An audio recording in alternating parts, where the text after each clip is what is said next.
এখানে এখনো সিটিজেন হইনি, আমার গ্রিন কার্ড। তো আমি কি আমার মেয়ের জন্য আমি করতে পারি, আবেদন করতে পারেন?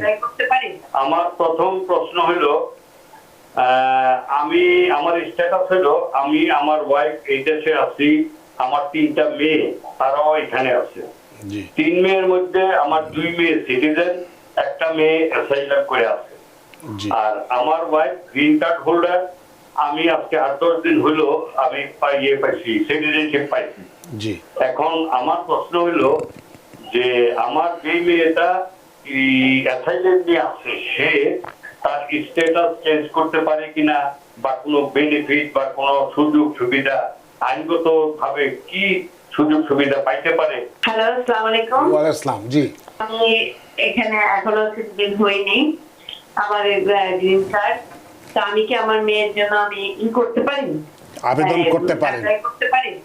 আচ্ছা, অনেক ধন্যবাদ আপনার প্রশ্নের জন্য। ধন্যবাদ। আপনি অবশ্যই অ্যাপ্লাই করতে পারেন যদি আপনার মেয়ে অবিবাহিত হয়ে থাকে। বিবাহিত ছেলে মেয়েদের জন্য গ্রিন কার্ডধারী মা বাবা কখনোই অ্যাপ্লাই করতে পারে না।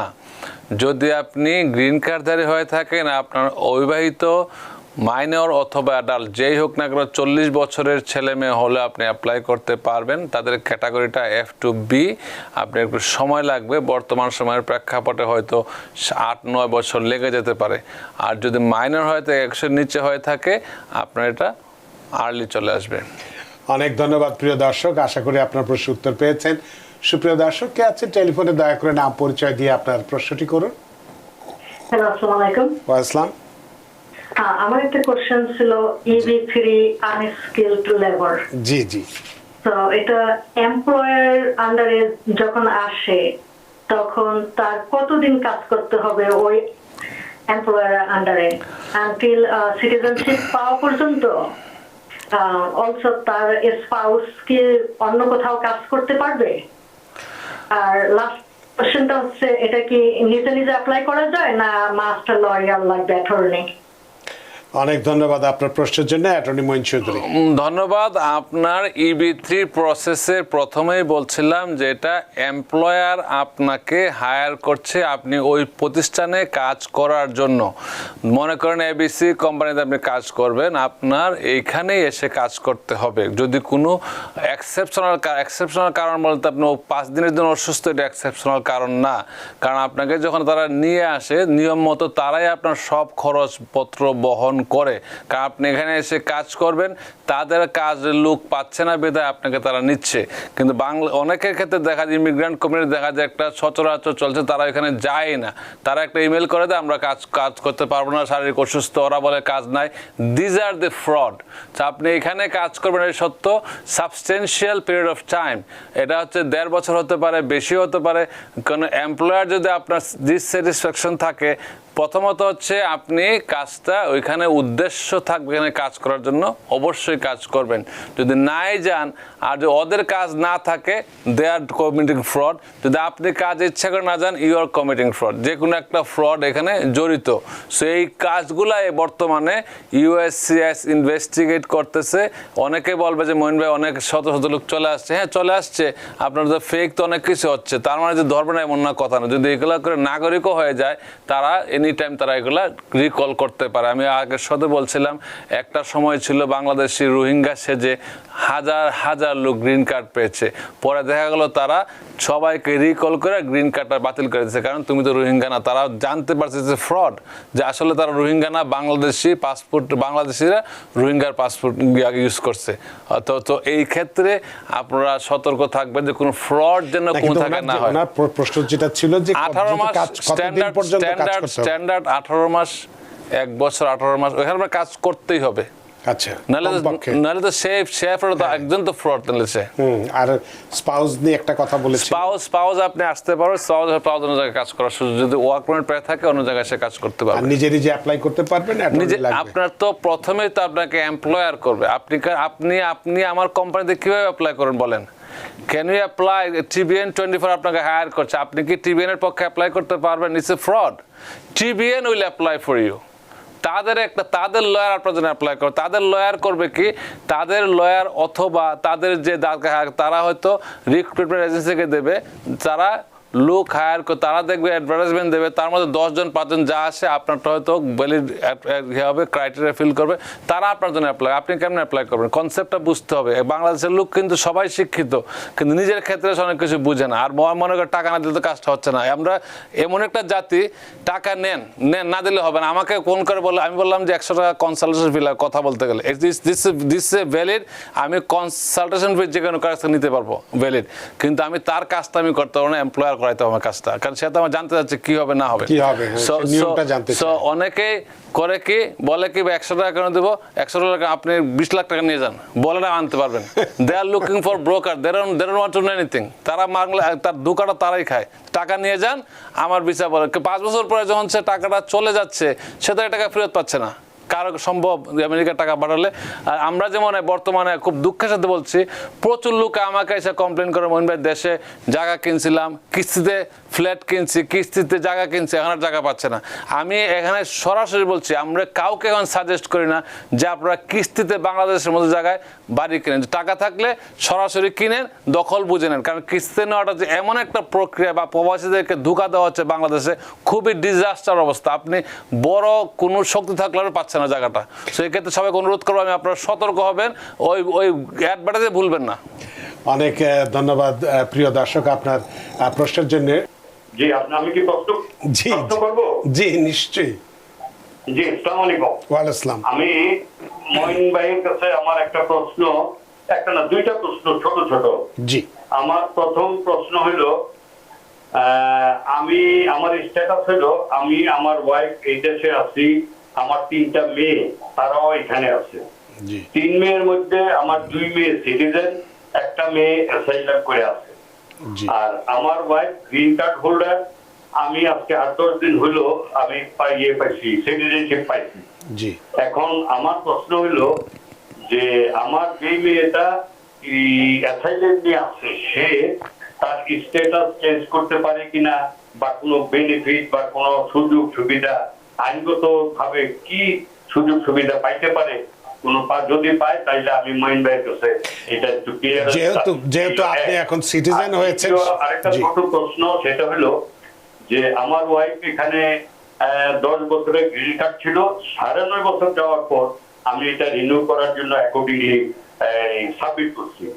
তো 6 মাস সাবমিট করার পর 15-20 দিন পরে আমি রিসিভিং লেটার পাইছি যে তারা রিসিভ করছে। তার 1 মাস পরে আরেকটা চিঠি পাইছি যে তুমি মাঝে মাঝে তোমার এই চিঠি কি অবস্থা স্ট্যাটাস তুমি চেক করতে পারো। তো সেই জন্য আমি সেই চিঠিটাও পাইছি, কিন্তু 6 মাস চলে গেছে, এখনো গ্রিন কার্ড রিনিউ আসে না। এখন এটার সম্বন্ধে আমার কি চিন্তা করতে পারি, করণীয় আছে সেটি আপনি করণীয় আছে কি না, সেটা অনেক অনেক ধন্যবাদ প্রিয় দর্শক আপনার প্রশ্নের জন্য। অ্যাটর্নি মঈন চৌধুরী, ধন্যবাদ। যদি যে কোনো কেউ গ্রিন কার্ড রিনিউর জন্য যদি আবেদন করে থাকেন, যদি এটা পেন্ডিং থাকে, আপনার কাছে রিসিপ্ট নোটিশ থাকলে আপনি টাইম টু টাইম চেক করবেন। যদি এটা স্টিল পেন্ডিং থাকে, আপনার কাছে অতিরিক্ত কোনো ডকুমেন্ট না চায়, আপনার ভয়ের কোনোই কারণ নাই। যদি আপনি এর ভিতরে দেশে যেতে চান, অনেকে প্রশ্ন করে দেশে যেতে পারবো কিনা, হ্যাঁ যেতে পারবেন, তবে আপনি একটা স্ট্যাম্প মেরে যাবেন, এই যে USCIS অফিসে যাবেন, ফেডারেল প্লাজা অথবা যে এরিয়াতে থাকেন, অ্যাপয়েন্টমেন্ট নিয়ে যাবেন ইনফোপাসে। অ্যাপয়েন্টমেন্ট নিতে পারলে ওইখানে গিয়ে আপনি বুঝাবেন, টিকিটের কপি নিয়ে যাবেন, তারা আপনাকে একটা স্ট্যাম্প মেরে দেবে পাসপোর্টের মধ্যে যে আপনি I-551 যে ইয়াটা আছে গ্রিন কার্ডের যে স্ট্যাটাস তার বুঝে দেবে, আপনি 1 বছর পর্যন্ত ঘুরে আসতে পারেন। এখানে ভয়ের কোনোই কারণ নাই। যদি আপনি কোনো ভুল করে না থাকেন, অথবা আপনার যদি কোনো ক্রিমিনাল হিস্ট্রি না থেকে থাকে, হ্যাঁ যদি ওনার কোনো ক্রিমিনাল হিস্ট্রি থাকে তাহলে ভয়ের কারণ থাকতে পারে, আপনি দেশের বাইরে না যাওয়াটাই শ্রেয়। আপনার প্রথম প্রশ্ন ছিল যে আপনি বর্তমানে নাগরিক হয়েছেন, আপনার মেয়েকে অ্যাপ্লাই করতে পারবেন কিনা, যে কিনা গ্রিন কার্ড নাই, যে কিনা অ্যাসাইলি স্ট্যাটাসে আছে। যদি অ্যাসাইলি স্ট্যাটাসে থাকে, তার বয়স যদি এখন যদি 21-এর নিচে থাকে কিনা আমি জানি না, উপরেই হওয়ার কথা, যেহেতু ইন্ডিভিজুয়াল অ্যাসাইলাম ফাইল করেছে 21-এর উপরে থাকার কথা। আপনি চাইলে চাইলেই তার জন্য I-130 ফর্ম ফাইল করতে পারবেন। যদি সে কোর্টে না গিয়ে থাকে, এর এত বছর হয়তো ফাইলটা USCIS পেন্ডিং থাকবে না। যদি USCIS পেন্ডিং থাকে, আপনি এখানে এডজুডিকেট করতে পারবেন যদি আপনার ভিসা নাম্বার যখন অ্যাভেলেবল হবে। তবে এটা অনেক সময়ের ব্যাপার, 9-10 বছর সময় লেগে যাবে যদি আপনি এখানে করতে চান।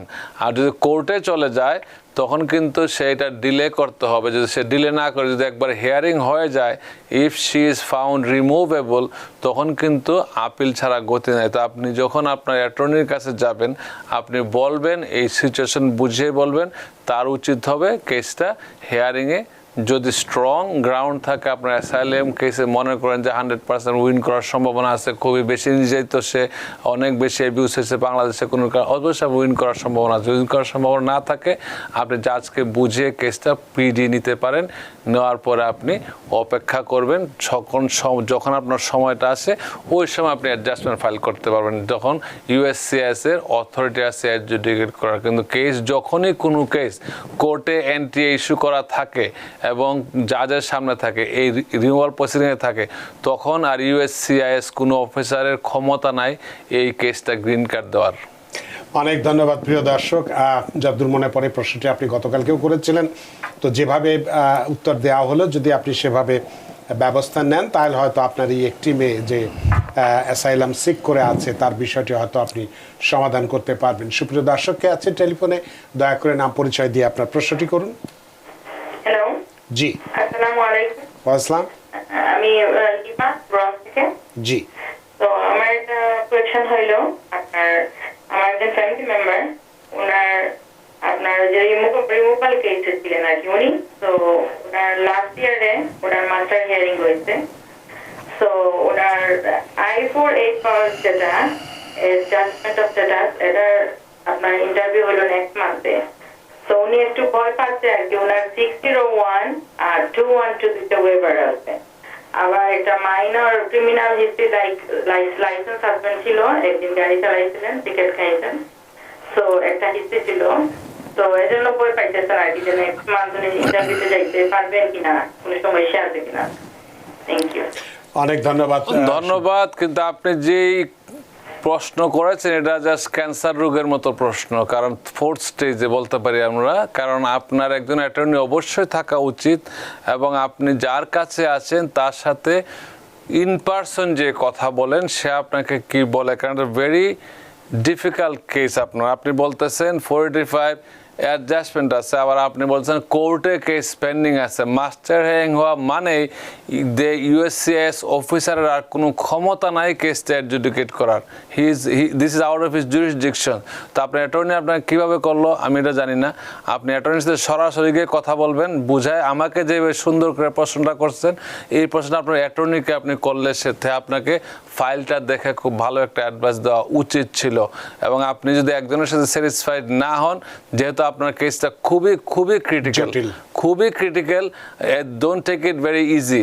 কারণ এক্ষেত্রে আপনার যদি আগের ডিপোর্টেশন ছিল খুব সম্ভব, যেটা বলতে 212 বলতেছেন আপনি, সো অনেক কিছু জিপে, আবার 561 আপনি আনঅথরাইজড প্রেজেন্স, এখানে অনেক কিছু ব্যাপার আছে এখানে। আপনি আপনার অ্যাটর্নির সাথে সরাসরি গিয়ে কথা বলেন, যে অ্যাটর্নি ফাইল করেছে সে আপনাকে অ্যাডভাইস দিলে, যদি আপনি স্যাটিসফ্যাক্টরি অ্যান্সার না পান, আপনি একজন না 3 জন অ্যাটর্নির সাথে কথা বলেন। ইউ ডোন্ট লুজ এনিথিং, এটা আপনার life and death situation. New York থেকে সম্প্রচারিত TVN 24 টেলিভিশন, বিশ্বজুড়ে বাঙালির কণ্ঠস্বর।